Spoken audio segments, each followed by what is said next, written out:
Good morning guys and welcome after a long days. So this is Raj Mahaure and we are going to learn today voice.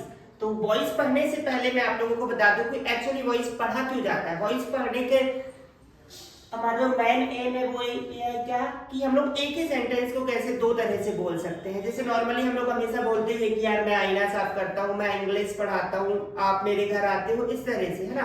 तो इन्हीं sentence को आप दूसरे तरीके से भी बोल सकते हैं, है ना, जिसके लिए हम लोग वॉइस पढ़ रहे हैं। जैसे आईना मेरे द्वारा साफ किया जाता है ना, आपके द्वारा मेरे घर आया जाता है। इस तरह के सेंटेंसेस, मतलब एक ही सेंटेंस को दो तरह से बोलने के लिए हम लोग वॉइस पढ़ते हैं। और जैसा कि आप लोग जानते हैं, वॉइस जो होते हैं उसके दो प्रकार होते हैं। पहला होता है एक्टिव वॉइस, मींस ऐसे वाक्य जिनमें सब्जेक्ट की प्रधानता हो। दैट मींस वाक्य जब सब्जेक्ट से स्टार्ट होगा। जैसे यहाँ पर देखिए एग्जांपल है, मैं अंग्रेजी पढ़ाता हूँ ना, मैं आईना साफ करता हूँ। इस तरह से इसमें क्या हुआ है, सब्जेक्ट से सेंटेंस स्टार्ट हुआ है, इसका मतलब ये क्या है, एक्टिव वॉइस। और दूसरा होता है पैसिव वॉइस, मींस ऐसे वाक्य जो ऑब्जेक्ट से स्टार्ट हो, मतलब जिसमें ऑब्जेक्ट की प्रधानता रहेगी। जैसे देखिए यहाँ पर अंग्रेजी ऑब्जेक्ट था, तो अब यहाँ पर अंग्रेजी सामने आ जाएगा, तो क्या हो जाएगा, अंग्रेजी मेरे द्वारा पढ़ाई जाती है, आईना मेरे द्वारा साफ किया जाता है। इस तरह से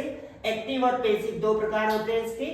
और एक्टिव वॉइस मींस होता है क्या, टेंस, जिसका कॉमन फॉर्मूला आप लोग सभी जानते हैं, सब्जेक्ट, हेल्पिंग वर्ब, ऑब्जेक्ट और अदर वर्ब। यहाँ पर टेंस के अकॉर्डिंग हेल्पिंग वर्ब चेंज होते जाएगी और उसी के अकॉर्डिंग वर्ब भी चेंज होते जाएगी। उसी तरह से पैसिव वॉइस का आपको एक कॉमन फॉर्मूला याद रखना है, ऑब्जेक्ट, हेल्पिंग वर्ब, वर्ब की थर्ड फॉर्म, बाय, सब्जेक्ट और अदर वर्ब। इस तरह से जैसे आपने टेंस का एक कॉमन फॉर्मूला याद रखा था, आप उसी तरह से वॉइस का एक कॉमन फॉर्मूला याद रख लीजिए। तो ये हो गया हमारा क्या, इंपॉर्टेंट नंबर फर्स्ट, क्योंकि हम लोग वॉइस पढ़ने के पहले कुछ बहुत महत्वपूर्ण नियम होते हैं जिन्हें पढ़ने वाले। तो पहला नियम आप लोग देख चुके हैं, फॉर्मूले तैयार करना। तो एक्टिव का फॉर्मूला ये है और ये रहा पैसिव का।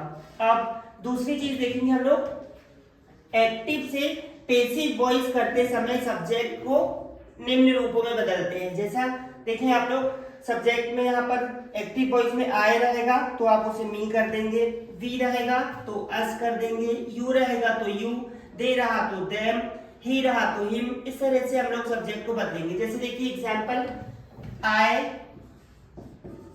प्ले हॉकी, ये एक्टिव वॉइस का एग्जांपल है। अब इसे यदि आपको पैसिव वॉइस करना है तो क्या हो जाएगा, हॉकी को सामने लाना पड़ेगा। तो क्या हो जाएगा इसका, hockey is played by me. तो हमने यहाँ देखा आई का मी हो गया, है ना। और जैसा कि मैंने आपको बताया कि इसका कॉमन फॉर्मूला देखिए, ऑब्जेक्ट हो गया हॉकी, हेल्पिंग वर्ब हो गया इज, वर्ब की थर्ड फॉर्म मतलब प्ले की थर्ड फॉर्म प्लेड, बाय और आई का यहाँ चेंज हुआ तो मी हो गया। तो इस तरह से पैसिव वॉइस हो जाता है, जिसमें ये फॉर्मूला फॉलो करना है और सब्जेक्ट को इस रूपों में आपको बदलना है।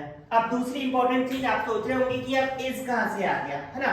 तो आपको हमेशा याद रखना है क्या कि तीसरा जो हमारा नियम है, एक्टिव वॉइस से पैसिव वॉइस करते समय हेल्पिंग वर्ब का यूज, कि किस तरह से हम लोग हेल्पिंग वर्ब को यूज करते हैं। तो जब भी एक्टिव वॉइस में डू डस या वर्ब की फर्स्ट फॉर्म रही तो पैसिव वॉइस करते समय आप हेल्पिंग वर्ब यूज करेंगे, इज, एम, आर और वर्ब की थर्ड फॉर्म। यदि एक्टिव वॉइस में डेट, V1 या फिर V2 रहा तो आप पैसिव वॉइस में वॉज और वर्ब और वर्ब की थर्ड फॉर्म। उसी तरह से एक्टिव वॉइस में यदि इज, एम, आर रहा तो आप क्या करेंगे, सेम हेल्पिंग वर्ब मतलब is, am, are plus being और वर्ब की थर्ड फॉर्म। एग्जांपल देखिए, जैसे मैं आपको एक इज, एम, आर का एग्जांपल बता देता हूं यहां पर,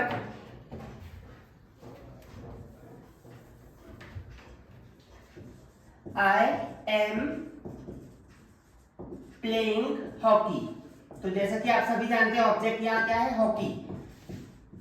तो क्या हो जाएगा इसका, देखिए मैंने आपको बताया कि इज, एम, आर रहा तो आपको इज, एम, आर में से हेल्पिंग वर्ब बीइंग और वर्ब की थर्ड फॉर्म लगाना है। तो हॉकी हो गया, फिर आपको हॉकी के लिए हेल्पिंग वर्ब क्या आएगी, इज, हॉकी इज, अब क्या लगाना है, being, hockey is being, play की third form played by me, है ना। तो इस तरह से हो गया, hockey is being played by me. तो देखें यहाँ पर एम था तो हेल्पिंग वर्ब ने is, am, are plus being जो मैंने आपको बताया वो कर दिए। उसी तरह से यदि एम की जगह वॉज होता तो आप यहाँ वॉज बीइंग लगा देते, हैव हैज होता तो हैव हैज प्लस बीन और वर्ब की थर्ड फॉर्म, है ना। जैसे देखिए इसी एग्जांपल को मैं आपको बताता हूँ, मान लो होता क्या, I have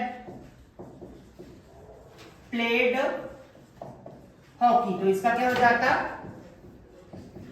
hockey has been, play की थर्ड फॉर्म प्लेड ऑलरेडी दी हुई है, बाय मी। तो मेरा बताने का इंटेंशन ये था कि हेल्पिंग वर्ब यूज कैसे करना है। यदि एक्टिव वॉइस में ये सब हेल्पिंग वर्ब है तो पैसिव वॉइस करते समय आपको इन हेल्पिंग वर्ब में उन्हें बदलना है। और रूल नंबर 4, आप लोग सभी जानते हैं हमारे पास 12 टेंसेस होते हैं, प्रेजेंट के 4, पास्ट के 4 और फ्यूचर के 4। तो उसमें से 12 में से 4 ऐसे टेंस होते हैं जिनके पैसिव वॉइस नहीं बनाए जाते। कौन से? पहला प्रेजेंट परफेक्ट कॉन्टिन्यूअस, दूसरा पास्ट परफेक्ट कॉन्टिन्यूअस, तीसरा फ्यूचर परफेक्ट कॉन्टिन्यूअस और चौथा फ्यूचर कॉन्टिन्यूअस। इस तरह से 4 टेंसेस के पैसिव वॉइस नहीं बनाए जाते। तो मतलब हम लोगों को 8 टेंसेस के पैसिव वॉइस पढ़ना है, मतलब प्रेजेंट के 3, पास्ट के 3 और फ्यूचर के 2। इस तरह से हम लोग 8 वॉइस पढ़ेंगे। तो हम लोग नेक्स्ट वीडियो में देखेंगे क्या, प्रेजेंट सिंपल, पास्ट सिंपल और फ्यूचर सिंपल के वॉइस बनाने का तरीका। यस, तो आई होप आप इन चीजों को समझ गए होंगे। इन्हें एक बार सभी ध्यान से पढ़ें, लिखें और प्रैक्टिस करें, क्योंकि जब तक आपको रूल्स नहीं आएंगे आप एक्टिव से पैसिव वॉइस नहीं बना पाएंगे। और इसी को कंटिन्यू वॉइस को पूरा करने के लिए हमारे अगले वीडियो के साथ बने रहें। Thank you, have a good day.